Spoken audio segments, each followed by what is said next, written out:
tayo ngayon sa Tondo Beach and we are going to Panakalan Island, which is 30-minute boat ride. And along the way, madadaanan natin ang Ramos Island. Are you ready? Tara! Merong alternate route na papuntang Panakalan Island, which is here sa Barangay Makalaang. It is only 15 minutes away from Tondo Beach through tricycle and it will cost you $350 kapag nag-arkila kayo nun. And yung boat ride from this area papunta sa Panakalan is only more or less 15 minutes and it will cost you 1,200 to 1,500 pesos naman.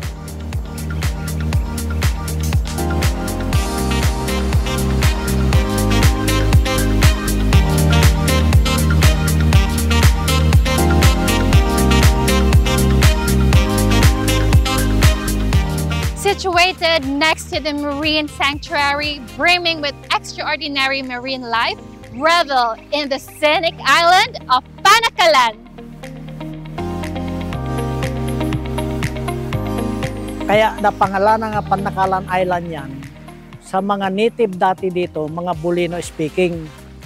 Kaya ang derives from the word na sakal. Ang ibig sabihin ng sakal ay sibat. Mano-mano lang po yan. Kaya ang Panakalan, sa dami ng isda na umialigid doon, sinisibat lang ng mano-mano ng mga taong mga sinauna. Ayon sa mga kwento nila.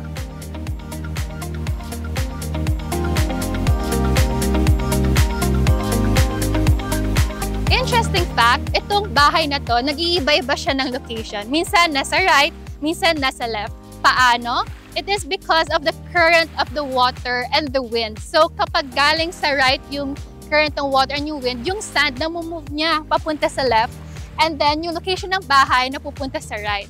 Pero kapag yung wind at yung current ng water naman nanggagaling sa left side, itong mga buhangin na to na pupunta dito sa my right side. That's why the location of the house parang nasa left side naman na siya. But it takes 2 to 3 years bago malipat yung majority of the sand from right to left or left to right. It's just the way of Mother Nature tricking us. What do you think?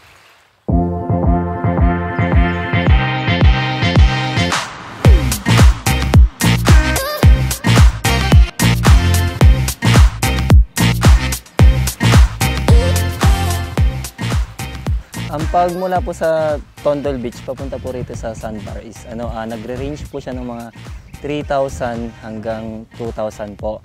Sa 2,000 po, kapag sa small boat, mga nasa 6 capacity or 6 below po yon, mga nasa 2K ganyan. Pero minsan po umabot rin ng 2,500, depende po sa nakausap po nilang parang nagbubuking sa amin.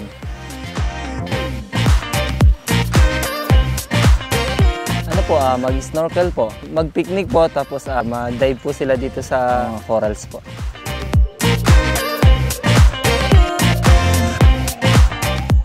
Kami mga bangkero po, kapag may mga basura na pong naipon dito, isasakay na po namin yan sa bangka, tapos iuwi na po namin yung basura.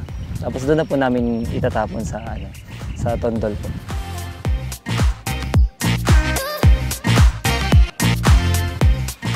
So kapag nagpunta kayo dito, don't forget to bring food and a lot of water for hydration kasi wala talaga mabibilhan dito sa area na to. The area na to is a secluded island. With its white sandy beach, away from bustling noise of the town, you can find silence and peace while you're here in Panakalan, a place born out of nature's truth.